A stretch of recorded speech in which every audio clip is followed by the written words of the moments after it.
उन्हाळ्यात अंगाची लाही होत असताना आपल्या सगळ्यांची पसंती असते ती कढीला.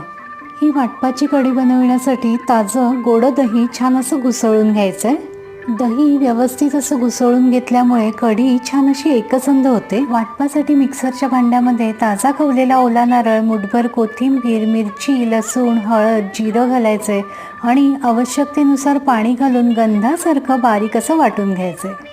फोडणीसाठी पळीभर तेल गरम करून त्यामध्ये मोहरी घालायची आहे. मोहरी छान तडतडली की लगेच जिरं घालायचं आहे, कढीपत्ता घालायचा आहे आणि हिंग घालून हे वाटप घालायचं आहे. मस्त अशी सणसणीत फोडणी बसली की कढीला चव अतिशय सुरेख येते.